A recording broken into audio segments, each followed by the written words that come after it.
The Galapagos Islands are home to Darwin's famous finches, known for their unique charms and demeanors.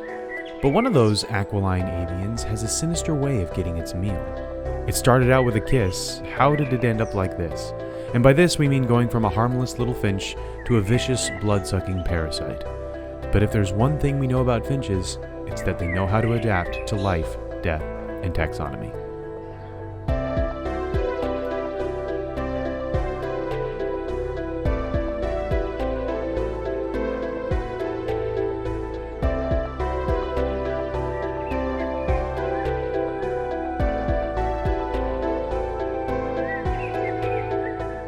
Welcome back to Life, Death, and Taxonomy. It's your 30 minutes of interesting animal information. I'm Joe. And I'm Carlos. Thank you to Cassie for the creation of our theme song. To hear more of Cassie's music, please search Cassie Michelle on YouTube or Spotify. And thank you to Johanna for the creation of this week's artwork. To check that out, you can visit us at our home on the web at ldtaxonomy.com. And a very special thank you to our patrons, Stu Tristan Taylor, Jesse Raspolich, Carol Raspolich, and Richard Kaspar. Thank you so much for your support. It's greatly appreciated. Thanks for helping us keep the lights on. And today we're talking about a ghoulish ground bird, but more on that later. Yeah, we once again missed the boat on this. We do sharks on any week but Shark Week, and we do the spooky, scary animals on any month but October. So, Although we did do the vampire bat in October. That's true. But we should have done this one in October. But whatever. This is fine. What are we doing? We're talking about another vampire, a vampire finch, or a vampire ground finch. Yeah, bet you didn't think finches could be vampiric. Bet you didn't think finches could live on the ground. I mean, they got feet, right? They do. So, I mean, the ground's a possibility. But we're going to call it here the Ivy League. V for Vendetta or V for Vampire? V for No, IV. Intravenous. Introvert. Because they're brainy birds or they're veiny birds. The boo-boo biter. The hematarian. Like a vegetarian. Hemoglobin. The bloody canary. It's a delicious drink to get rid of a hangover, I guess. And then the songbird. Song being spelled S-A-N-G. French word for blood. The sawbird. The songbird. I thought it was S-A-W. Like the scary movie. Yeah, I guess there's blood in that one. I've never seen a Saw movie, and I never will, so couldn't pay me to watch it. Would you like to know what it is called scientifically? Yes. It's in the kingdom you know, love, and are in the kingdom Animalia. It's in the phylum that you know, love, and are in the phylum Chordata. It's in the class that leaves you in the dust by taking to the skies. The class is Aves. The order is Passeriformes, which is crows and finches in most like typical songbirds and lots of stuff. It's the largest order of birds. Yeah. It's in the family Thropidae. Sure.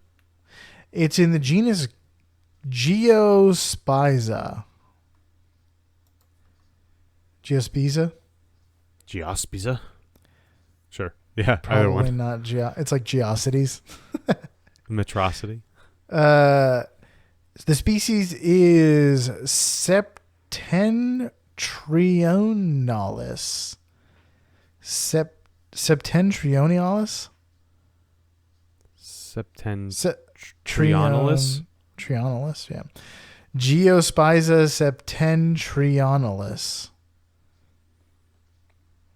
Interesting. Pretty good.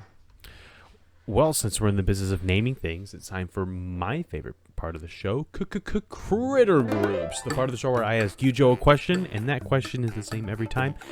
What is the name of a group of this animal, or what is the term of entry, or what is the collective noun? And we're talking finches. We're back on birds, baby. And those ornithologists are great with their collective nouns. Usually. The last one, I forgot what bird we did, but they didn't have a good one for it, so I was a little disappointed. But finches, they've got a collective noun. So, if you saw a group of finches, would you call it A, an atrium of finches, B, a brood of finches, C, a charm of finches, or D, a dazzle of finches? Atrium, brood, charm, dazzle. A, B, C, D. Atrium's a good one because there's often finches in an atrium. Like when there's an open skylight. But I'm going to go with a charm of finches. Final answer. That is correct. Woo! This is the first one in a while, I think. It is a charm of finches. That's charming. Unlike David... No, his name's not David Finch. His name is David Lynch. Never mind. There is a David Fincher. Oh, I almost called it Batticus Finch. But that's because I had Vampire Bat on one side, I had Vampire Finch on the other side, and then the To Kill a Mockingbird protagonist in the middle. I don't think all of those threads combined well enough. Yeah, there's David Fincher. That's Fight Club and Seven and Gone Girl and Zodiac. Fincher. I've only seen Fight Club of those movies, but I haven't seen Fight Club, but I've seen Seven. yeah, sounds like he's not that charming.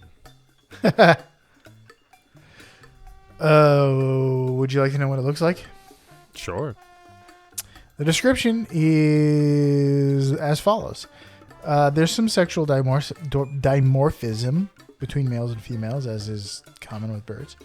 Males are black and females are gray with brown streaks, little speckles. So they have squat bodies like a typical finch. They look like a finch. If you've seen a finch in your backyard or something, or in an atrium somewhere, they look like that. But their beaks are short, sharp, and curved slightly downward. Not downward like a parrot, but like just a slight curve downward.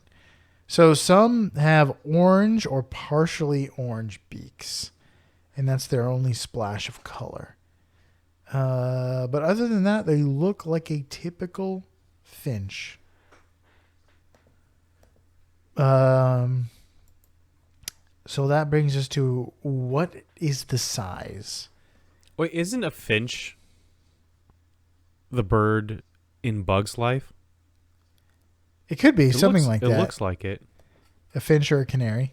Because if it's really short and sharp beak. But let's talk about how big it is. Welcome to the Beloved Measure Up segment. The Beloved Measure Up segment. The official listener's favorite part of the show. The part of the show when we present the animal size and dimensions in relatable terms through a quiz that's fun for the whole family. It's also part of the show that's introduced by you when you send an audio of yourself saying, singing, or chittering, which is appropriate for a finch, I think. The words measure up into ldtaxonomy at gmail.com. We don't have a new measure up intro this week. That means we get to hear from a finch and have the finch introduce the show. Sounds like a Batman villain. The finch. The finch, yeah. Without further ado, the listener's favorite part of the show.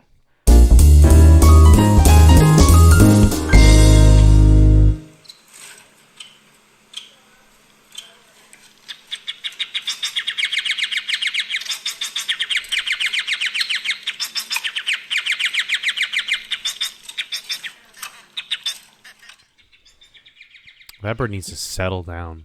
Those birds, it's more than one. And it is not a It's not a vampire finch, but it's called something called a society finch. We live in a society, Finch. We live in a cage, society finch. And now I know why the caged bird sings. But yeah, let's talk about what. By the way, as a reminder, we are in the age of empathy when it comes to Measure Up, which means we're getting into some of the things that Carlos is interested in at the moment, or just generally. Because if you're gonna have to do math, you might as well be talking about something you care about. So let's talk length. They're 5 inches. These finches, or 12 centimeters. How many vampire finches go into the bigature of Minas Tirith that was used behind the scenes in the making of The Lord of the Rings? Here's a hint. A bigature is a nickname for a miniature scale model of Lord of the Rings locations that were large enough to fill rooms. So they weren't like true miniatures or like on a table, but these were like built on the ground, but they're like, for instance, Minas Tirith was 1/27th scale, the actual fictional city, and in some places it was as big as 1/14th scale for close-ups. Yeah, that's what I'm thinking of. Is the mini city they made that like Gandalf could actually ride the horse through. I don't think that's a bigature. That's probably like a section that's that they like a set. That's so just a set. This bigature is 1/24th, you said? Yeah. I think if you have actors acting on it, it's just a set. Oh, I see. Okay. I missed the miniatures way of shooting things. Something recently used miniatures. Oh, not recently. Blade Runner 20 whatever the heck. The newest Blade Runner used miniatures. Really? Mm-hmm. It's crazy how much work they put into these things, and then how it all like blends together, and how like now that I know that they're miniatures, I can kind of see that it's a miniature, but there's no way I would have been able to tell. There is something like the thing is like you never know it's because of that. You're just like, this looks cool. I'm noticing how cool this looks while I'm watching the movie, and that's it. And sometimes when the CGI is bad, it's like, this looks weird. So, yeah, it's one of those things where it's like, if you're immersed in the movie, you're not thinking about it. So the people that worked really hard to immerse you in the movie don't get specific credit. It's like being the sound guy. Nobody notices when everything goes right. You wouldn't know anything about that, would you? I'm not technically the sound guy, but something a little something like that. Stream guy. All right, I think that are you talking about the height of Minas Tirith? Mm-hmm. All right, I think the height of Minas Tirith is 1,000 feet. I'm talking about the scale, the actual scale model. Yeah, the bigature. Yeah. No, yeah. You're working backwards. I see. Okay. Right. Yeah. I seem to remember at some point we've either talked about it or I saw it in that art book that Brian got me for that of Lord of the Rings art that it's I think 1,000 feet tall. And I was really surprised. I was like, that seems kind of short. We have skyscrapers that are more than 1,000 feet tall, and this is a building. This is a whole city built into the side of a mountain. But I think that's for some reason the number that's sticking out. So if it's 1/24th of that means the bigature is 41 feet tall. It's 172 or 114th. I thought the 114th was the biggest, was the part that the set that the No, 114th is like certain sections that are used for like really close shots, like when the camera goes under some arches or something like that. I think 172 is like establishing shots of the entire city and like, and that's what we're going with. and sweeping shots. Yeah. Yeah, but also that could be square footage. That might not tell you exactly how big it is. I'm gonna go with height. Okay. I'm gonna assume that it is just a perfectly all proportions are kept the same, and it is just shrunk down by 72. Okay, so that brings us to 13.8 feet tall. That makes a little bit more sense. So I'm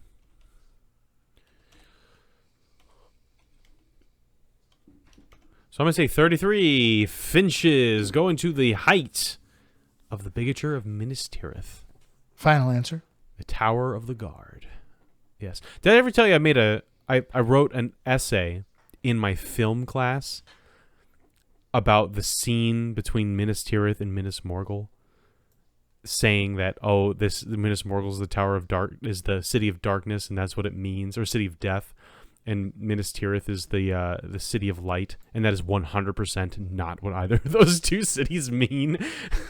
But my teacher was such a pretentious snob about films. He had never even, like, the idea of watching The Lord of the Rings had never even crossed his mind. So even though like pretentious snobs gave it like a million Oscars. Yeah, it swept the Oscars, but he's not going to give it the time of day because he watches like weird old French movies, and so he obviously had to take me at my word unless he was going to do some research into the Lord of the Rings. And I'll tell you what, Stephen Charbonneau is not about to do that. That is a good strategy where you write something about something that your teacher hasn't read or watched, and it's Or the doesn't longest like. thing you can think of. Yeah. So that like they can't just like sit down and watch it in 2 hours. It's like you have 14 hours to check my work. Nope. Okay. I mean, I was making it up, but I also I just didn't do the research. I believed it. I was like, these two shots, you have these two cities that both are kind of like shaped similarly in this kind of tiered level with a tower in the middle, and they're in the same scene, and two things are happening at the same time, and one's bathed in light and one's bathed in darkness, and there's death in one, and bad guys and good guys, and all the stuff. And I even equated to Gollum's good and bad side and all of the dichotomies there, and I made it sound really good, but I was obviously blowing smoke because I was come to find out that one means the Tower of Sorcery and the other one means the Tower of the Guard. I was like, oh, that's kind of disappointing. Imagine wallowing in the filth of an art house movie, and and not having seen The Lord of the Rings, the greatest film of all time. What a waste! What a waste! Well, that's because that's because you're a hipster. You only like things because they're unpopular, and they're you find the thing that is most unlikable, like an old French movie from the 50s, and that is the best movie you've ever seen. And not only has no one seen it, no one can like it. So it's impossible to like. So you get to stand alone in your appreciation of this movie. And everybody likes Lord of the Rings. You're just a dime a dozen. You're a little fish in a giant pond, but you want to be the biggest fish in a tiny pond. I don't even remember the names of these movies, but gosh, we were subjected to some terrible, terrible, boring movies in that. Did I tell you the movie that we watched when we were talking about the concept of mise en scène or whatever? Which is like the the art Star of Wars the Episode frame. 2, Attack of the Clones. No. But what is, I forget, mise en scène is just like what is in frame. I don't know what it directly translates I to. But forgot it's like, as well. It's been 10 years now. it's like the art of the frame. It's like the stuff that's in frame. And this movie was like this French movie where there were like 10 to 30 seconds, like before and after a scene, where the camera stayed on the shot after the characters have left the scene. So it's like you're just watching like a house in a countryside, or like the front like yard of this house in the countryside, where two people had just had a conversation, and you're just watching it for the next like 30 seconds. Yeah, I mean, it's this. It's the same exact approach. The feeling I have with like Andy Warhol's Campbell's chicken noodle soup can, or a Jackson Pollock painting, or something like that. Like, this is laziness that I'm looking at right now, but it's, you know, people latch on to that and say like, I defy you to like this with me. Well, it's deconstruction. Deconstruction stinks. I hate deconstruction as a concept. You should be it's like deconstructing without constructing. You're going to take like something that like tropes and things like that. Like that movie was like, let's make the viewer feel like the place is real. They stay where like the world continues to exist when the scene is over. It's like, okay, but the movie's bad. You've played with this concept, cool. Only film students are going to have to watch this, and they're going to be forced to. But this is bad. You made a bad art. It's like we shot a movie, and everyone is doing handstands the whole time because their world is upside down. It's like, yeah, but what we're watching is a bad thing. We're watching something that's not good. It's not enjoyable to my brain. Anyway, this is a massive tangent. Yeah. So let's talk about weight. Wait, did I tell you the answer? No, I didn't. It's 58 finches. Mini Minas Tirith was about 7 meters or 22 feet, 11 inches high. What did I say, 33? I said, yeah. 30, oh, darn it. 7 meters? 7 meters, 22 feet. That's okay, so yeah, it it's was a obviously big mini. Not a 1-to-1, or not a proportional for its height. Yeah, so I don't know which sections of it were like differently scaled. Or like I am just wrong about what Tolkien said was the height of Minas Tirith. That's true. That could be it. Let's talk weight. They're 20 grams or 0.7 ounces. How many finches go into the fully submerged displacement weight of a German submarine the German submarine U-178? So when I said Norse mythology, you're like, Tolkien. He uses Norse mythology, his legendarium. You tell me something I can measure in Norse mythology that's not bonkers nonsense, and I will do it. Because it's all like, I looked up how heavy. I just put in Norse mythology, how heavy, and then it was just how heavy is Mjolnir, and it all has to do with the movie, because in Marvel they give a weight for it, but there's no weight for. There was somebody like there was like a Quora form that people were like, it could have been Reddit, but like how heavy in Norse mythology, not the movies, was Mjolnir? I feel like I never get a straight answer, and everyone in the comments was like, you don't get a straight answer because there isn't one. Because it's they didn't not give real. a weight for this fake, like fantasy hammer. That's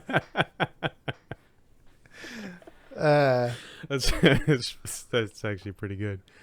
Well, I mean, it doesn't matter how heavy it is. It's like it's normal hammer weight to Thor, and it's unmovable to anyone else. So it's okay. It's infinitely heavy, or it's 10 pounds. So And then I like that. That's it. Like there's the world serpent. How heavy is that? It doesn't exist. Um, how heavy is the biggest book on this stuff? Or how tall is Tyr? Oh, so like I went to like German World War II because I knew that Hitler was obsessed with Norse mythology. So I was thinking maybe there's a World War II plane that was nicknamed after something in Norse mythology, but it wasn't like the propaganda was mainly in like actual propaganda trying to recruit Scandinavian German, like this, Scandinavians to the motherland and being like, so they use like be a Viking and come like go on Vikings and go to war and stuff. So it wasn't like fully like a theme that he went with everywhere. So I just went with a regular U-boat. So here's a hint. The U-178 was the largest World War II German submarine with a length of 287 feet. It sank 13 Allied vessels and damaged another one, including troop transports, merchant ships, and cargo ships. It mainly took out like boats moving stuff. Like I didn't see like did it take out a major like battleship or anything like that. So coward boat. You sunk your like your merchant ship, your cargo ship. Look at us, cowards. If we're talking about an Allied submarine, I would say that's good strategy. That's a Zap Brannigan move. He, defeated the senior people of the elderly planet. His amazing conquest. I'm gonna say this thing's 500,000 pounds because I have no idea how much a submarine weighs. I imagine it can weigh a lot more than I'm thinking because it's underwater and it's not subject. That's why it's never out of water, so it's not subject to the same structural integrity that like a boat would be. Well, that's why you're going with the fully submerged displacement weight. Yeah, what does that mean? No idea. But it's different when the boat's in the on the surface because it's partially not submerged. I'm still just going to go with 500,000 pounds. That sounds like a number. And how heavy did you say this Finch is? 250,000 pounds? So I can make this easy on me? No, 0.7 ounces. So basically. Oh, great. Yeah. 20 grams. So that's 8 million ounces. 11.4 million finches. Final answer? Yes. The correct answer is 89.9 million finches. The fully submerged displacement weight was 1799 tonnes, or 1,771 long tons. That's a lot of tons. Yeah. It was a big boat. The concept of a submarine, I know like it's kind of topical right now. Is it? Yeah, have you not heard about the submarine that's gone missing? There was a private submersible called the Titan that was going like taking a bunch of like basically sightseeing rich explorers down to see the Titanic, and it's they lost contact with it and they don't know where it is, and it's been a couple days, and they have like 40 hours of air left. But they recently heard like tapping at 30-minute intervals in the area where it should be, so that could be them. The main theory is that it's like stuck in the wreckage, like it made it to the Titanic and got stuck somewhere, or it just completely lost power and it's just drifting somewhere. Imagine how scary. It's super scary to be adrift at sea with no way of contacting anyone. But imagine being adrift under the sea. Not just under the sea, where the Titanic is. You know that Yeah. that ship that's famously hard to look at because of how far below the Arctic Ocean it is. That is a primal fear of mine. You want to know how even more primal this fear is? This submarine is bolted from the outside when they are sealed into it, which is crazy. Why? The design. Hatch? No. So even if they surface, they need people to find them to let them have air. They've got to have some sort of like intake. Straw? No, Yeah, nothing. they got to have some sort of straw. There's no intake to like cycle air at the surface. No. Who designed this death It's trap? a submarine. You're not spending a lot of time at the surface. But submarines have that. They surface so that they can cycle air. That's what they do. But like big submarines do, because they're like on missions. This is supposed to have gone down, looked around, come back up, cracked open. And like This really seems like such a bad idea. yeah, it does. Also, it is controlled by a off-brand Logitech PS4 controller. And this is what? Billionaires are in this thing? Yeah. Well, like I saw something today that like apparently like it's kind of a jerry-rigged thing, but it's not that weird for rich people to custom build things that are kind of jerry-rigged like that. And in fact, a lot of the private planes that are in the air are like custom built like that and have weird little oddities like that, and they're totally fine if experts build them. But are they totally fine? It seems like the No. leading cause of death of celebrities is airplane and helicopter accidents. fair enough. But I mean, if you fly a lot, you really increase your chances. But Yeah. I have so little desire to go and see the Titanic. I mean, if I want to see a big sunken ship, there are lots of places where you can go see a big sunken ship, bigger sunken ships. I don't want to see that one.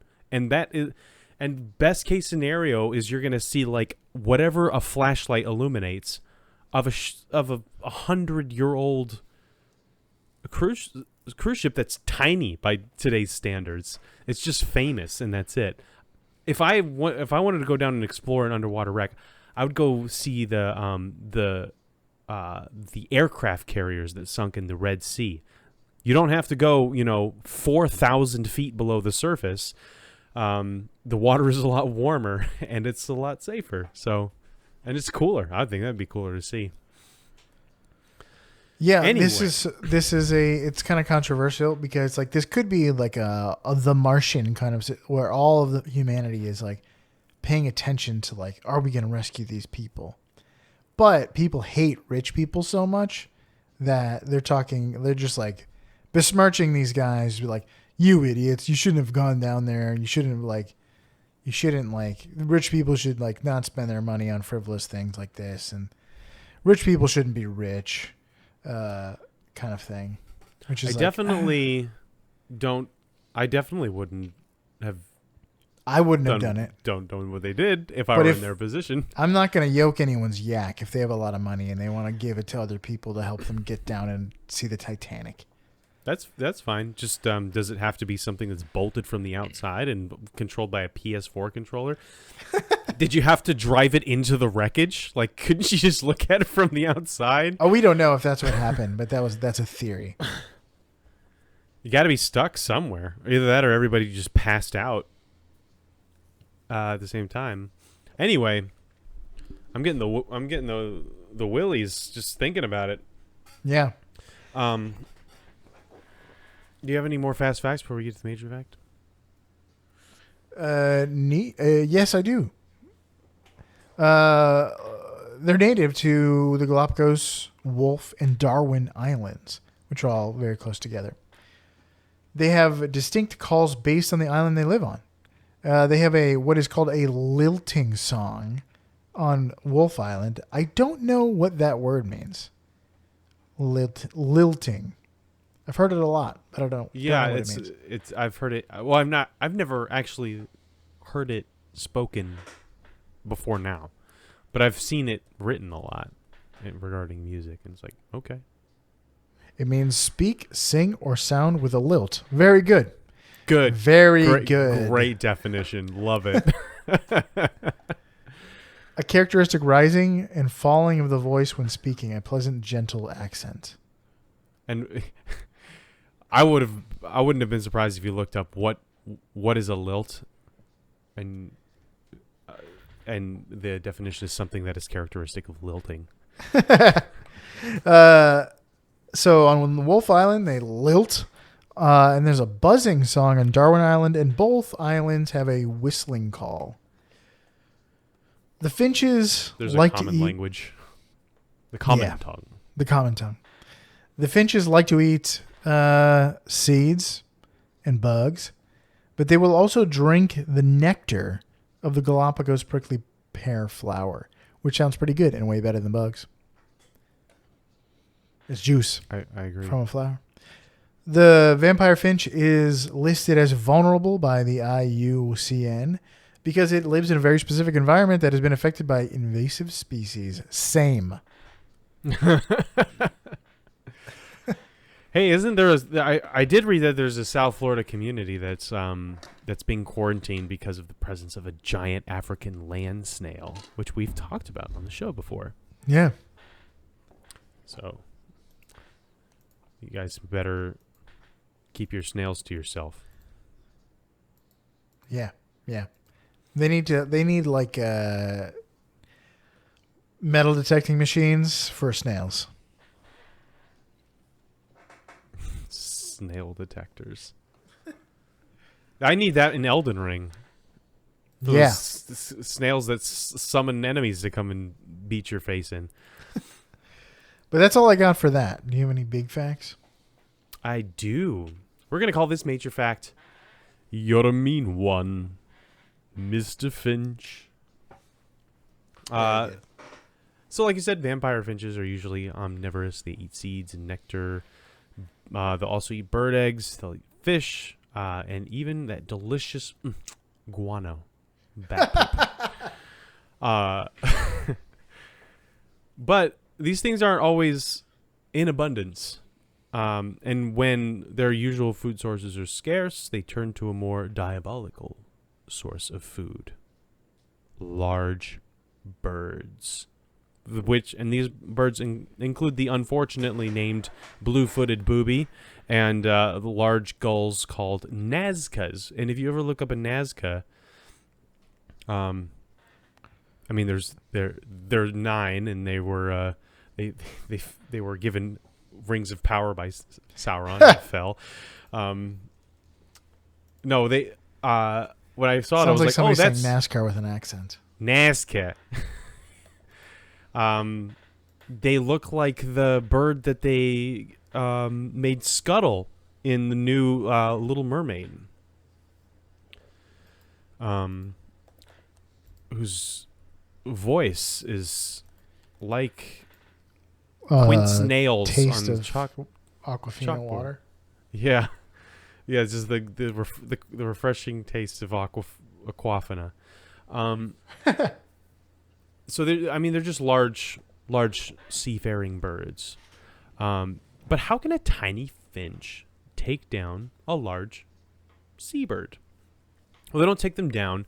They drink their milkshakes because there will be blood. Very good. That's right. Open up your Atlas Shrugged books to page 394 because we're going right back to the parasite. The finch will go up behind one of these birds while they're perched and peck at their tushes. Their tush. I'm not going to say the rest of that.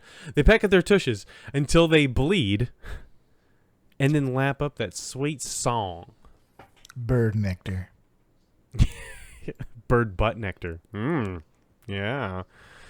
It's a blood milkshake. And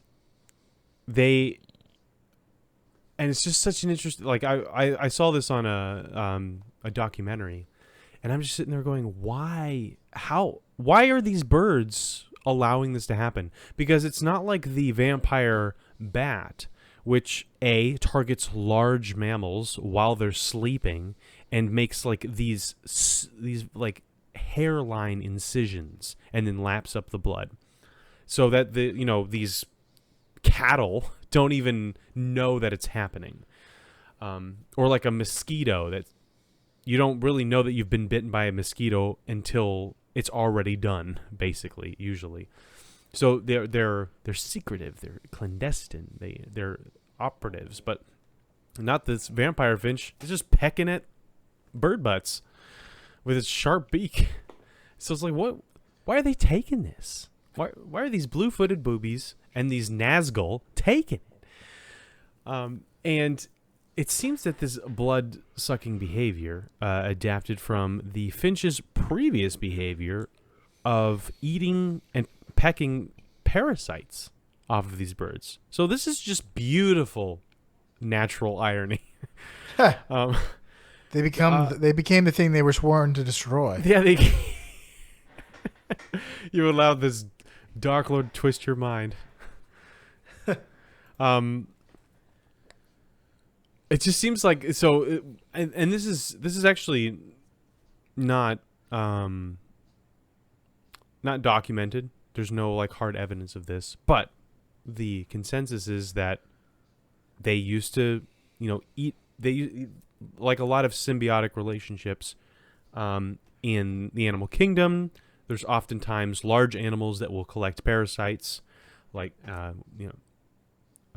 whales, sharks, large African animals, and then smaller animals will come and eat the parasites and keep the larger animals clean. The smaller animals get a meal. The larger animals get to stay clean. Think of the cleaner wrasse. We talked about that not too long ago. But I guess one day the vampire finch was like, they just pecked a little too hard on the when they were trying to get like a tick or something like that, and they drew blood, and they're like, maybe these parasites are onto something, and by something I mean this booby's buttocks, and so I think I'm gonna get in on this blood racket that all these ticks and whatever else are clinging to the birds are mooching off of. So it's possible this is just one long like insurance con scam. Like, listen, you're gonna need parasite insurance. You need me. I'm at your back, And then they just bleed you dry with their outlandish premiums and unwillingness to pay claims. But blood isn't good for you. Like, why do these animals keep doing this? It's not that's not that good for you. It is if you have the right gut fauna. If you have the right stuff. Yes, and by stuff I mean gut fauna. So vampire finches have a unique microbes. Well, it's not super unique, but they have microbes in their intestines called Peptostreptococcacea. That sounds like you're battling Merlin and you're conjuring things. Prestidigitatorium. Peptostreptococcaceum. Like a streptococcus, but there's some Pepto-Bismol there at the beginning. So these are little microorganisms that they're also present in the intestines of vampire bats. So it's theorized that these microorganisms allow them to digest blood.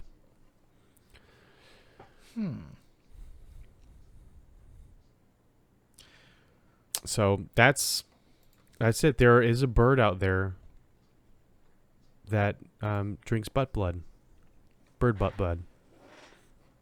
Bird butt, bud. and it's the adorable and innocuous looking finch. It's like, oh, he's cute.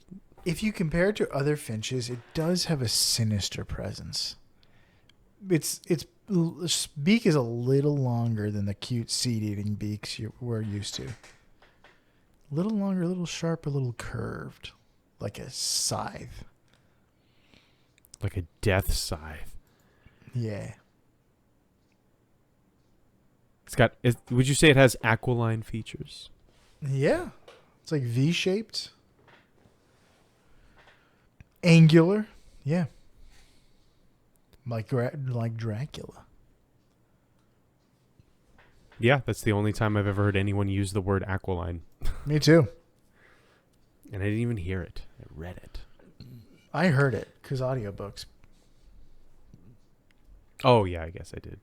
I did listen to it and not read it. You're not going to get me to read anymore. No. We're done with that. No. Audiobooks made reading not a thing anymore, and now AI is going to make writing not a thing anymore. We don't need to do any other stuff. I just turn it on and I'll fall asleep and I'll wake up having listened to the whole thing and absorbing that knowledge in my dreams. But yeah, that's all I got on the vampire finch. That's all I got.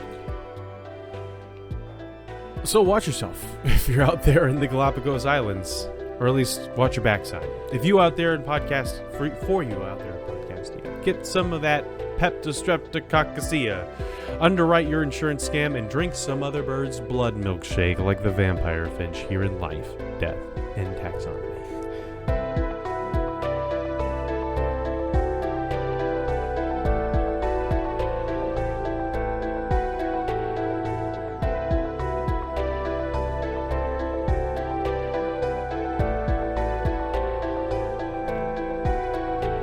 Hey Taxonomy Titans, I just want to remind you that we now have a Patreon. Patrons can see full video episodes and get shoutouts on the show. But ultimately, it's a way for you to help us cover some costs and get even better. Still, reviews are the best way to help us grow. So if you haven't left one yet, we'd really love to hear from you. As always, thanks for listening and engaging.